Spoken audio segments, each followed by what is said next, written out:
بسم الله الرحمن الرحيم. الحمد لله رب العالمين، وأفضل الصلاة وأتم التسليم على سيدنا محمد وعلى آله وأصحابه وسلم تسليما كثيرا إلى يوم الدين. Last time we stopped off by defining fiqh. We said that fiqh is knowing the legal rulings based off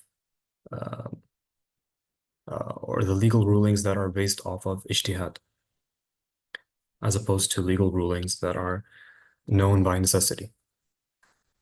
So if fiqh is knowing the legal rulings, then we must define what the legal rulings are. قال المصنف رحمه الله: والأحكام سبعة: الواجب والمندوب والمباح والمحظور والمكروه والصحيح والباطل. He says the rulings are seven: الواجب, what is obligatory; المندوب, what is recommended; المباح, what is permissible; المحظور, also known as haram, what is forbidden; and المكروه, what is disliked. الصحيح والباطل, what is sound or valid and what is invalid, is included in the legal rulings according to the author's classification. The vast majority of fuqaha and usuliyin do not consider these last two as part of the legal rulings. They consider them something separate. So the vast majority of fuqaha consider the first five: obligatory, recommended, permissible, disliked, and forbidden. They consider these five as the main and the only actual legal rulings. As for what is valid and invalid, we will get to that in a moment. So there are two main ways to define the five main legal rulings. The way the author chooses is by defining what follows, what necessarily follows in terms of punishment and reward. We're going to go over the author's method of explaining them, and then we're going to explain a second way that helps us understand it in a more complete sense. He says, فَالْوَاجِبُ مَا يُثَابُ عَلَى فِعْلِهِ وَيُعَاقَبُ عَلَى تَرْكِهِ. What is obligatory is defined as something that will be rewarded, or reward will be given for doing it, and punishment will be given for not doing it. Obvious examples such as salah and fasting and giving zakah, etc. If you meet the conditions of zakah, these are things for which you will be rewarded if you do them, and you will be punished if you do not do them. And the reward and the punishment here is talking about the reward and punishment of the afterlife. وَالْمَنْدُوبُ مَا يُثَابُ عَلَى فِعْلِهِ وَلَا يُعَاقَبُ عَلَى تَرْكِهِ. So what is recommended is defined as something that reward is given for doing it, however punishment is not given for leaving it out, for not doing it. وَالْمُبَاحُ مَا لَا يُثَابُ عَلَى فِعْلِهِ وَلَا يُعَاقَبُ عَلَى تَرْكِهِ. So permissible is something in which there is no reward or punishment in either direction. وَالْمَحْظُورُ, what is forbidden, مَا يُثَابُ عَلَى تَرْكِهِ وَيُعَاقَبُ عَلَى فِعْلِهِ. So mahdur, or something that is forbidden, something that is haram, is the exact opposite of what is obligatory. So what is forbidden, you are rewarded for leaving it, and you are punished for doing it. So the exact opposite of al-wajib. And makruh is the exact opposite of recommended. So you are not punished for doing it. وَالْمَكْرُوهُ مَا يُثَابُ عَلَى تَرْكِهِ وَلَا يُعَاقَبُ عَلَى فِعْلِهِ. So you're not punished for doing it. However, you are rewarded for leaving it. Now, these are the five main legal rulings. So you have one in the middle, mubah, and then you have recommended and disliked, makruh and mandub. They are the exact opposites of each other, and al-wajib and al-mahdhur, so what is obligatory and what is forbidden, are also the exact opposites of each other.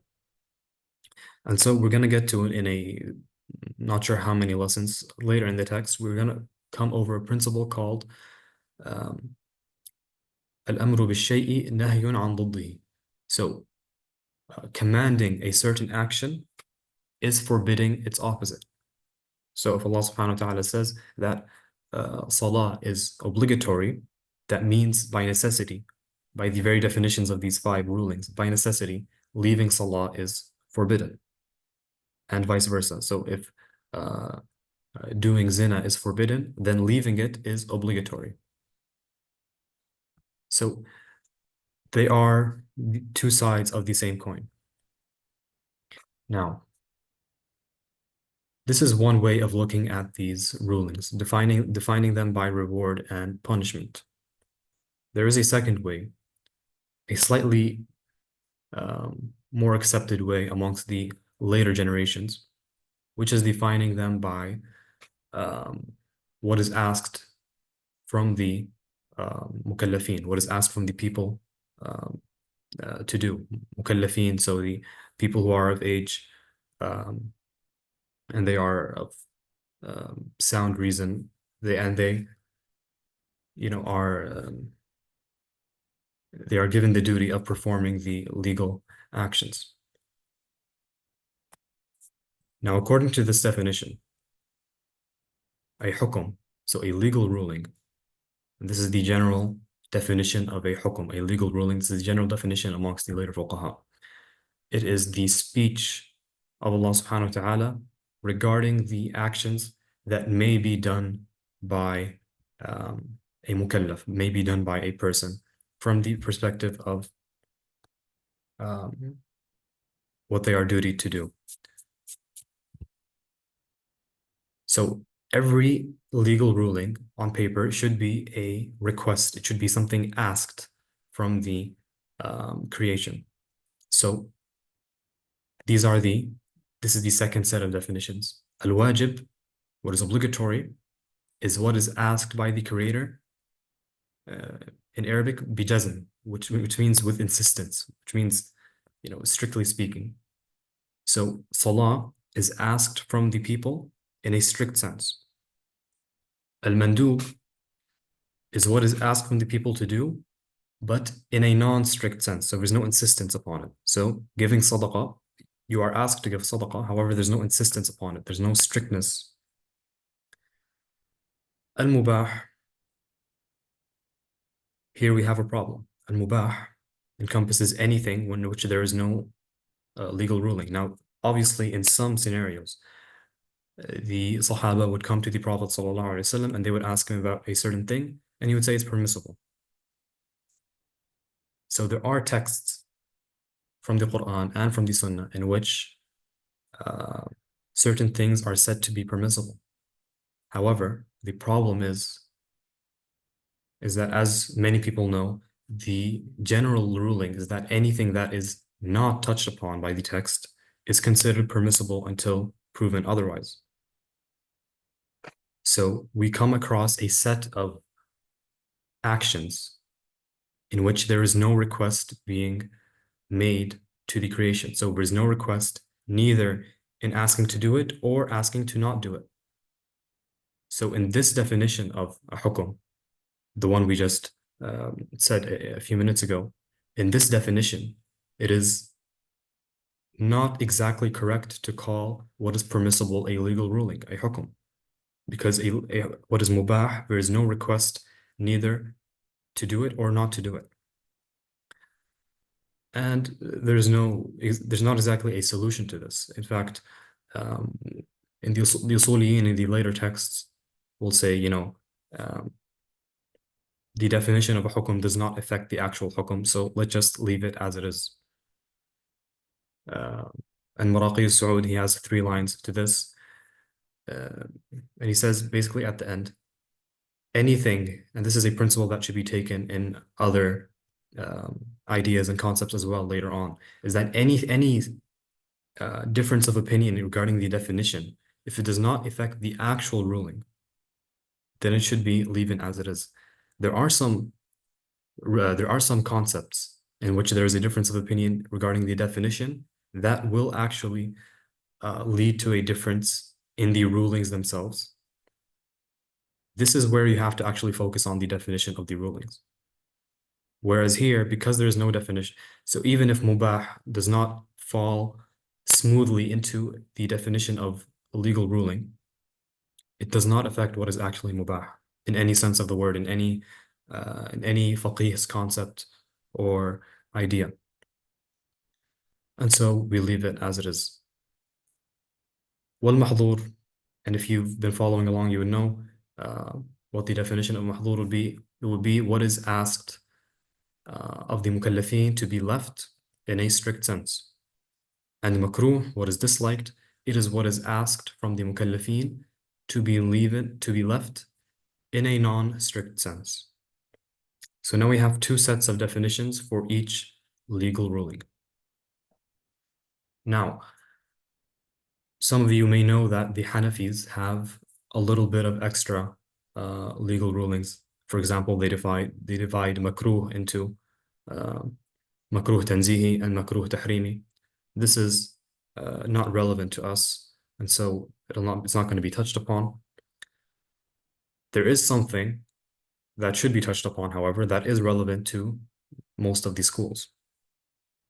As we said a few minutes ago, by necessity, by the simple definition of the rulings, al-amru bil-shay'i nahyun an diddihi.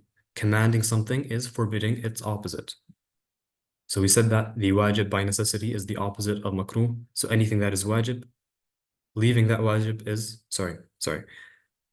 by necessity, the opposite is mahdhur, forbidden. So anything that is wajib, leaving it is forbidden, and anything that is forbidden, leaving it is wajib. Now, when we come across makruh and mandub, what is recommended and what is disliked, there is a small note that many fuqaha like to make. If we say that what is being left, if leaving mandub is makruh, to leave the recommended actions, to not do any recommended actions, by the definition of recommended actions, leaving the recommended actions is makruh, and vice versa. However, many fuqaha do not like to use makruh as the opposite. Because as we just said, the second definition of makruh in the second set is makruh is something which is requested to be left. There is an actual request for this action to be left without insistence, without strictness. However, when you look at the actions that are mandub, such as giving voluntary sadaqah, we do not necessarily find a strict request, we do not find a explicit request to not leave sadaqat. So they find a problem in this definition. They say that what is explicitly said to be makruh, we call it makruh. However, what is makruh by virtue of being the opposite of mandub, we call that khilaf al-awla. Khilaf al-awla in English means what is contrary to what is a priority. So if someone is doing voluntary istighfar and dhikr during a specific time, and he's doing it every single day, this is mandub, no doubt. If one day he decides, I'm not going to do this, I'm going to go have lunch, this is khilaf al-awla. It means it is makruh technically. However, because there is no explicit request to not do this action, we say it is khilaf al-awla. It is contrary to what is a priority. So because doing recommended actions is a good thing, it's a priority, the opposite is contrary to it. So khilaf al-awla and makruh are defined in the same way if we define them by reward and punishment. However, if we define them by what is requested and what is not requested, then they are slightly different. And this is why it is important for anyone studying this field to know both sets of these definitions, because they both come in handy depending on the context. Now, صحيح and باطل. Some scholars have said that صحيح and باطل, similar to the author, are part of the legal rulings. صحيح means, uh, in this context, what is properly implemented and what is correct. باطل is the opposite of that. And some fuqaha will say باطل is the same thing as fasid. And other fuqaha will say no, باطل and fasid are different things. They will say باطل is pertaining to the acts of worship, whereas fasid is pertaining to everything. What is sahih is what is done and considered acceptable.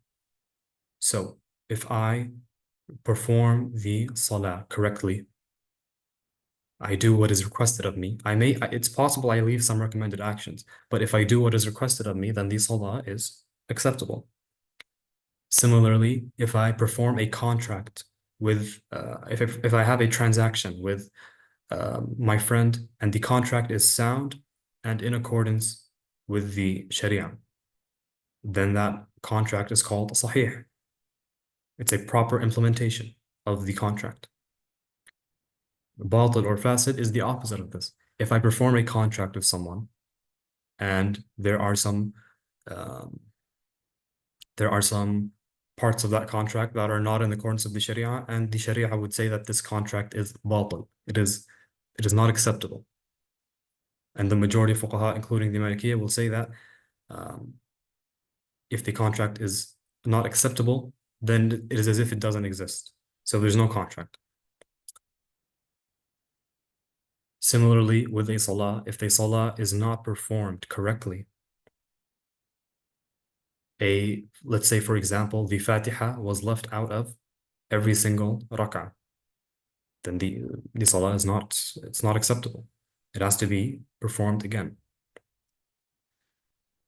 Now, the reason that the majority of fuqaha do not include sahih and batil as part of the legal rulings, and they only consider the first five, is because sahih, what is sahih, it could be wajib, it could be mubah, it could be mandub.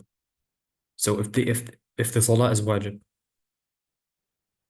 and the salah is done in an acceptable manner, it's done in a sahih manner, then it's part of the wajib. If the contract, the transaction between two men is mubah, it's permissible.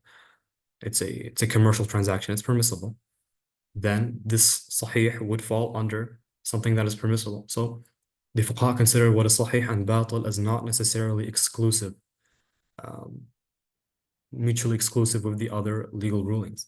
So they're not actually legal rulings, rather they are descriptions of the actions being done. So the action being done can be sahih or batil. This is a description. There are other descriptions that an action can have. So we have 3 sets of descriptions. In each set, there is 2 opposites. The first set is sahih and batil, correct and incorrect, acceptable and not acceptable. The second is qada and ada. So qada is to perform something after its time, and ada is to perform something during its time. And the third one is rukhsa and azima. So a rukhsa, an azima is to do what is asked of you regarding doing what is obligatory and leaving what is forbidden. A rukhsa is to leave the obligatory for a shari excuse, such as the starving person, he is allowed to eat dead meat. Similarly, the very sick person, he is allowed to break his fast. This is so the fasting person who broke his fast, he is leaving something that is obligatory. And the person who ate dead meat, he is doing something which is forbidden. However, this action is described as a rukhsa. And again, performing a rukhsa, it could be permissible, it could be obligatory, it could be recommended. So that's why rukhsa and azima, according to majority of fuqaha, similarly are not part of the legal rulings. They are descriptions. So something can be wajib, mandub, permissible, disliked, makruh, or forbidden. These are the legal rulings. These are mutually exclusive. Any action has to fall into one of these five. Necessarily, every single action. After we know which action it is, we know something is, for example, mandub. After we know that it is mandub, later on we can go to describe, is this action sahih, batil, rukhsa, azima, ada, qada. But it's not, but these are descriptions. They're not actually legal rulings. However, as the author and many fuqaha make the case that sahih and batil are rulings, we read the text as he wrote it, and we accept that this is an acceptable view amongst the Usuli scholars.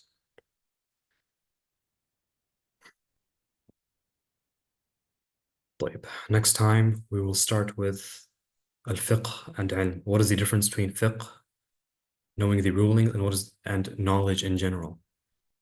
And we'll go a little deeper into the meaning of fiqh. We'll stop here because this is the end of the section, so it's the most acceptable place to stop, even though there is some time left. If there's any questions, you have a minute or two to ask them. Sheikh, from yesterday's class, we saw Usul al-Fiqh is divided into two according to Fuqaha and Mutakallimin. What is the meaning of Mutakallimin, Sheikh? So the Usuli traditions are two, Mutakallimin and Fuqaha. That doesn't mean that the people who follow the Mutakallimin tradition aren't Fuqaha or that they're all Mutakallimin. The reason this word is given is because most of the Mutakallimin Usul books were written by Mutakallimin, and any book you read, they use building blocks. So to get to the Usuli rulings, the Usuli opinions, you have to have building blocks, and these building blocks for the Mutakallimin are based upon principles of what knowledge is, and how fiqh is sought based on what is considered by the Mutakallimin to be basic levels of knowledge. So what is ilm? How do we reach ilm? For example, what's the difference between knowledge and speculation?